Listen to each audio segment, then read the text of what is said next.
আসসালামু আলাইকুম। বাংলাদেশ বেতার সিলেট সংবাদ পড়ছি নন্দিতা দত্ত। জুলাই অভ্যুত্থান 2024-এর স্মৃতি ধরে রাখতে 10 টাকা মূল্যমানের একটি স্মারক ডাক টিকিট, 10 টাকা মূল্যমানের একটি উদ্বোধনী খাম, 5 টাকা মূল্যমানের একটি ডাটা কার্ড এবং একটি বিশেষ সিলমোহর প্রকাশ করেছে বাংলাদেশ ডাক বিভাগ। গতকাল সন্ধ্যায় রাষ্ট্রীয় অতিথি ভবন যমুনায় প্রধান উপদেষ্টা ডক্টর মোহাম্মদ ইউনূস এ ডাক টিকিট অবমুক্ত করেন। এ সময় ডাক ও টেলিযোগাযোগ উপদেষ্টা মোহাম্মদ নাহিদ ইসলাম, ডাক ও টেলিযোগাযোগ বিভাগের সচিব ডক্টর মোহাম্মদ মুশফিকুর রহমান ও ডাক অধিদপ্তরের মহাপরিচালক অতিরিক্ত এস.এম. শাহাবুদ্দিন উপস্থিত ছিলেন।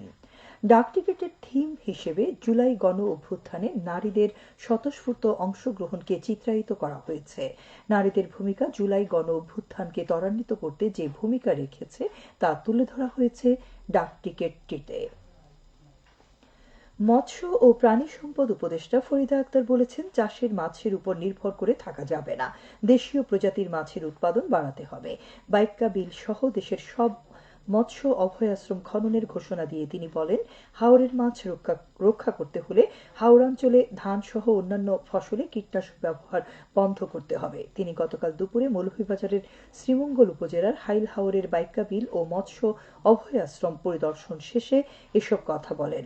এ সময় তিনি আরও বলেন, বিভিন্ন সংস্কার শেষে সবার মতামতের ভিত্তিতে আগামী বছরের মাঝামাঝি জাতীয় নির্বাচন দেওয়ার লক্ষ্যে সরকার প্রস্তুতি নিচ্ছে। পরে তিনি হাজীপুর এলাকায় উপকারভোগীদের সঙ্গে মতবিনিময় সভায় প্রধান অতিথি হিসেবে যোগ দেন। এ সময় মৎস্য ও প্রাণী সম্পদ মন্ত্রণালয়ের যুগ্ম সচিব ডক্টর আবু নাইম মোহাম্মদ আব্দুস সবুর সহ ঊর্ধ্বতন কর্মকর্তারা উপস্থিত ছিলেন। নারীদের স্বাবলম্বী করতে পারলে দেশের উন্নয়ন ত্বরান্বিত হবে শীর্ষক উঠান বৈঠক অনুষ্ঠিত হয়েছে মৌলভীবাজারে।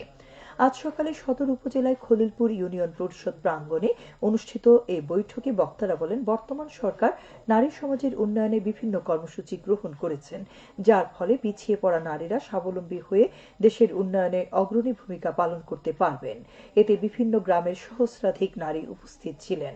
তথ্য অধিদপ্তর এর আয়োজন করে। সিলেটে শুরু হয়েছে অপারেশন ডেভিল হান্ট। গতকাল রাত থেকে শুরু হয়েছে যৌথ বাহিনীর এই অপারেশন। সিলেটে প্রথম দিন অপারেশনে গ্রেফতার হয়েছেন 2 জন। আজ সকালে এ তথ্য জানিয়েছেন সিলেট মেট্রোপলিটন পুলিশের মিডিয়া অফিসার অতিরিক্ত উপকমিশনার মোহাম্মদ সাইফুল ইসলাম। গ্রেফতারকৃতরা হলেন সিলেট মহানগরীর 34 নম্বর ওয়ার্ড স্বেচ্ছাসেবক লীগের সাধারণ সম্পাদক ও শাহপরান বহর আবাসিক এলাকার মৃত মাওলানা জামিল আহমদের পুত্র জাহেদ আহমদ ও দক্ষিণ সুরমা উপজেলার লালারচক গ্রামের আব্দুল খালিকের পুত্র উপজেলা আওয়ামী লীগের সক্রিয় সদস্য আব্দুল জলিল তালুকদার। মৌলভীবাজারের রাজনগর উপজেলায় মহান 21শে ফেব্রুয়ারি ও আন্তর্জাতিক মাতৃভাষা দিবস উদযাপন উপলক্ষে প্রস্তুতিমূলক সভা অনুষ্ঠিত হয়েছে। আজ সকালে পরিষদ সভাকক্ষে আয়োজিত এই সভায় যথাযোগ্য মর্যাদায় দিবসটি পালনের বিভিন্ন কর্মসূচি গ্রহণ করা হয়। এতে প্রশাসন ও আইন শৃঙ্খলা রক্ষা বাহিনীর ঊর্ধ্বতন কর্মকর্তা, বিভিন্ন রাজনৈতিক, সামাজিক ও সাংস্কৃতিক সংগঠনের প্রতিনিধি, ছাত্র, শিক্ষক, জনপ্রতিনিধি সহ 2 শতাধিক ব্যক্তি উপস্থিত ছিলেন। উপজেলা প্রশাসন এর আয়োজন করে। জুলাই আগস্ট গণ আন্দোলনকালে ছাত্র জনতার উপর হামলা, হত্যা ও গুলিবর্ষণের ঘটনার তথ্য প্রমাণ ও ডিজিটাল এভিডেন্স সংগ্রহ করছে সরকার।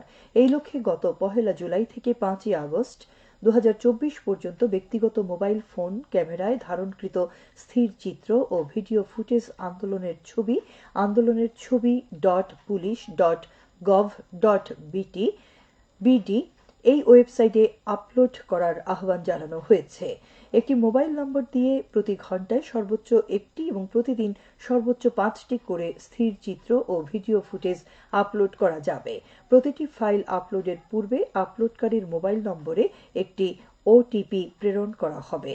আপলোডকৃত ফাইলসমূহ আপলোডকারীর মোবাইল নম্বর দিয়ে লগ ইন করে দেখা যাবে। আগামী 11 ফেব্রুয়ারি থেকে 25 ফেব্রুয়ারি পর্যন্ত এই ওয়েবসাইটে স্থির চিত্র ও ভিডিও ফুটেজ আপলোড করা যাবে। আজ বিশ্ব ডাল দিবস।